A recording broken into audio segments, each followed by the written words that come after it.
여러분 안녕하세요, 블랙입니다. 요즘 같은 세상에 이 썸네일이 딱 어울리는 것 같습니다. 전 세계적으로 유동성이 넘쳐나고 있죠. 한국만 빼고 중국, 유럽, 미국, 주요 선진국들은 경쟁적으로 돈을 풀고 있는데요. 이번 영상에서는 이런 상황들을 체크해보고 최근에 발표된 미국의 고용 보고서를 점검해보면서 미국과 달러의 상황도 한꺼번에 확인해보는 시간을 갖겠습니다. 그리고 일본은 유동성을 축소한다는 생각을 하고 계시는데요. 중간에 일본 이야기도 들려드릴 테니 끝까지 집중 부탁드리겠습니다. 중국이 달라졌습니다. 매번 돈을 풀면서 경기 부양을 시도했었지만 많은 사람들이 언발의 오줌 누기라고 평가를 했었는데요.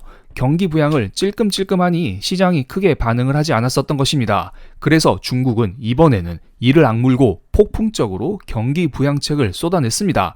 이에 대한 부분은 제가 어제 게시글을 통해서 공유를 드렸으니 이 부분은 게시글을 참고 부탁드리겠습니다. 그래도 설명을 하지 않을 수 없겠죠. 당연히 중국에서는 기준금리, 지준율 이런 것들은 내렸고요. 요즘 중국에서 부동산 관련하여 주담대가 매우 많기 때문에 사람들이 이자를 내느라 소비를 못하고 있습니다.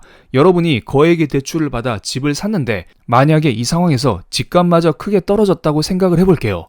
안 그래도 이자 내느라 생활이 빠듯한데 떨어지는 집값을 보고 있으면 나가서 뭐를 살 생각이 있을까요? 그냥 돈을 한 푼이라도 더 아낄 생각만 들 것입니다. 현재 중국의 저축률이 40%라고 해요. 그래서 중국에서 기존에 받았었던 주택담보대출 금리를 50bp를 내려준다는 발표를 하면서 소비를 부양시키고 있습니다. 그런데 이런 것들은 금융 차원에서 진행하는 통화정책의 일환입니다. 사람들의 소비를 더 부양시키기 위해서는 그들의 주머니에 돈을 직접 꽂아주는 정책이 필요한데요. 그래서 중국 정부는 한국 돈으로 1900조 원에 해당되는 10조 위안의 돈을 쏠 준비를 마쳤습니다. 블룸버그에 나온 기사를 보면 바주카라는 표현을 썼네요. 바주카포로 돈을 뿌리면서 사람들의 주머니에 꽂아줄 돈의 재원을 마련하지 않을까요? 물 들어올 때 노 저으라는 말이 있죠. 최근 경기 부양책과 함께 중국 증시가 이에 반응하여 제대로 된 반등세를 보여주자 중국 정부에서는 추가 정책을 마구마구 쏟아내고 있습니다.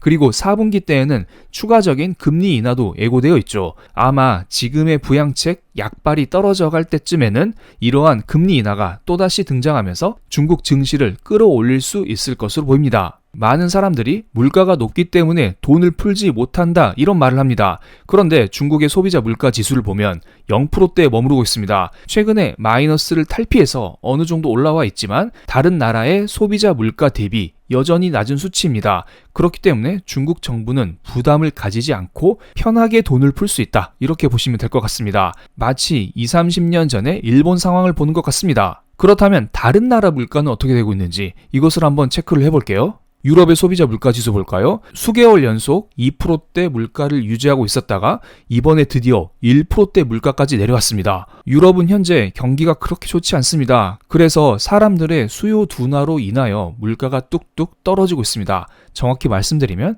물가는 오르긴 오르지만 물가의 상승률이 떨어지고 있다고 보는 게 맞겠죠? 그렇다면 유럽의 제1강대국인 독일의 경우는 어떠할까요?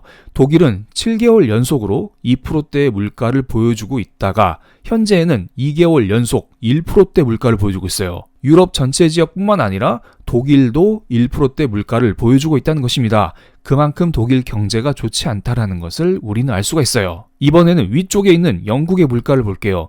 영국도 5개월 연속으로 2%대 물가를 보여주면서 물가가 어느 정도 안정화되는 모습을 보여주고 있습니다. 연준을 비롯한 세계 중앙은행들은 항상 2%대 물가를 유지하고 싶어 합니다. 만약에 물가가 2%보다 높으면 금리 인상을 통해서 이 물가를 아래로 끄집어 내릴 생각을 하고요. 반대로 물가가 2%보다 낮으면 금리를 내리면서 이러한 물가를 위로 끄집어 올릴 생각을 합니다. 물가가 너무 높아도 문제고 낮아도 문제입니다. 그런데 제가 지금까지 보여드렸듯 전 세계 물가는 어느 정도 잡혀 있습니다. 안정화가 되어 있다는 것이죠. 게다가 몇몇 나라들은 1%대 물가, 0%대 물가까지 보여주고 있습니다.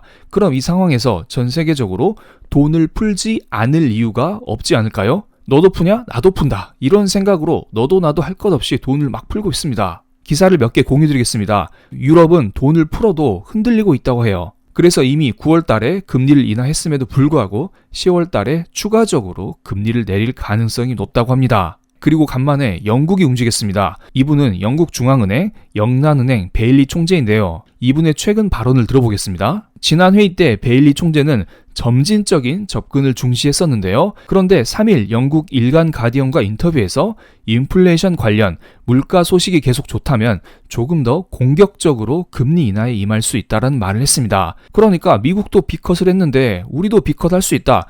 이런 이야기로 저는 약간은 들리기도 합니다. 그래서 해당 인터뷰 이후 영국의 파운드화가 급락하는 모습이 나오기도 했습니다. 여기까지 보면 중국, 유럽 지역, 영국 모두 일제히 돈을 풀고 있어요. 그런데 이런 생각을 할 수가 있어요. 전 세계적으로 돈을 다 푸는 건 맞다. 그렇지만 일본은 돈줄을 쪼이고 있지 않냐? 일본은 요즘 금리 인상을 하고 있고 새롭게 이시바 총리가 당선되면서 금리 인상의 속도를 더 가속화시킬 조짐이 있다. 그래서 이것은 분명한 악재다. 이런 이야기를 할 수가 있어요. 그런데 최근에 10월 2일 날 이시바 총리가 우에다 일본 중앙은행 총재를 만났어요. 이 자리에서 무슨 말을 했냐면 개인적으로 일본 중앙은행이 추가로 금리를 올릴 여건이라고 생각하지 않는다. 금융 완화 기조를 유지하면서 경제가 발전하기를 기대한다. 약간 이상하지 않나요? 이분은 총리에 당선되기 전에 공약으로 금리 인상을 주장하고 있었는데요.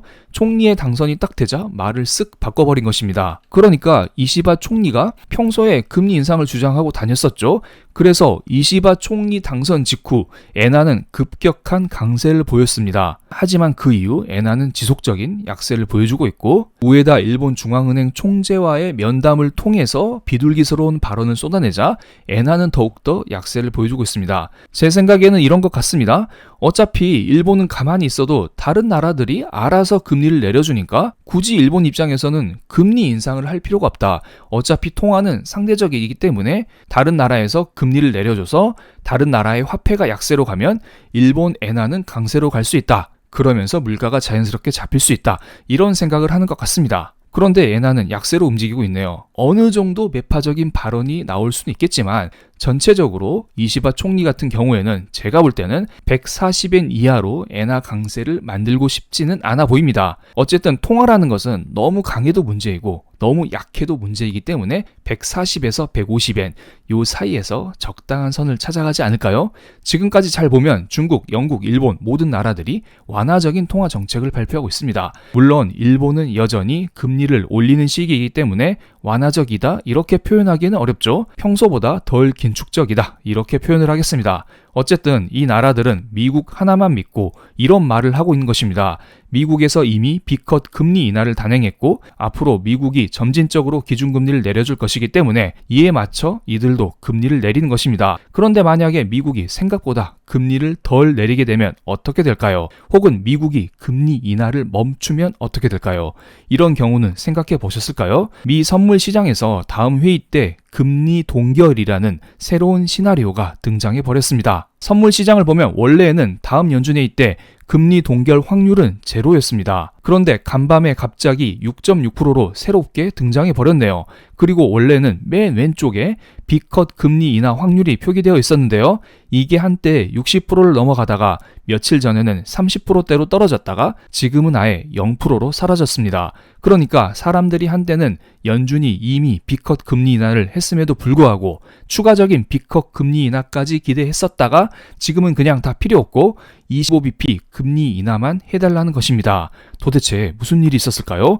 연준 내부적으로 새로운 문제가 생겼을까요? 이것은 간밤에 발표된 미국의 고용 보고서인데요. 미국의 비농업 부문 고용자 수가 예측치인 14만 7천 건보다 훨씬 높은 25만 4천 건으로 나왔습니다. 그리고 지난달 수치 역시 소폭 상향 조정되는 모습이 나왔습니다. 미국에서 고용이 생각보다 뜨겁다는 것입니다. 그리고 비농업 부문 고용자 수뿐만 아니에요. 실업률도 예상보다 감소된 4.1%로 나왔습니다. 실업률은 낮고 고용자 수는 높게 나왔습니다. 그리고 고용에 대한 수요가 강력하기 때문에 시간당 임금 역시 예상보다 높게 나와버렸네요. 그만큼 미국의 고용이 뜨겁다. 미국 경제가 생각만큼 좋다. 이런 생각을 가질 수가 있습니다. 경제가 좋으면 일반적으로 10년물 국채 금리가 상승하곤 합니다. 그래서 간밤에 10년물 국채 금리는 장대 양봉을 보여줬습니다. 하루 전에는 ISM 서비스업 지수가 좋게 나오면서 장대 양봉이 하나 나왔었는데요. 이번에는 고용이 뜨겁게 나오면서 그보다 더 큰 장대 양봉이 나와버렸는데요.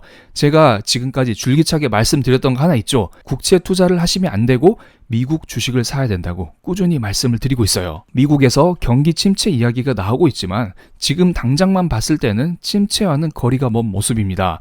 그래서 제가 국채 금리를 조금 더 긴 시계열로 보겠습니다. 긴 시계열로 보기 위해서 주봉 차트를 봤는데요. 경제가 좋지 않을 때는 일반적으로 국채 금리가 이런 식으로 떨어집니다.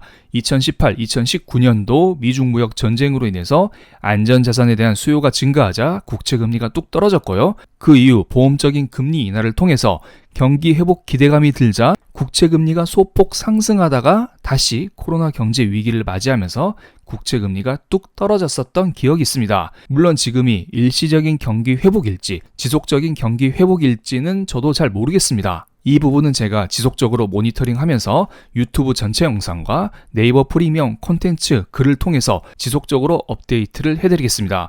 그런데 지금 당장만 봤을 때는 미국 경제가 좋아 보입니다. 정확히 말씀드리면 침체까지는 아니라는 것이죠. 이런 분위기 속에서 각국이 부양책을 마구마구 쏟아낼 수 있을까요? 이런 분위기 속에서는 다른 나라들이 부양책을 힘있게 쏟아내기에는 어느 정도 무리가 있어 보이고요. 그렇기 때문에 투자는 역시 미국 중심으로 해야 한다.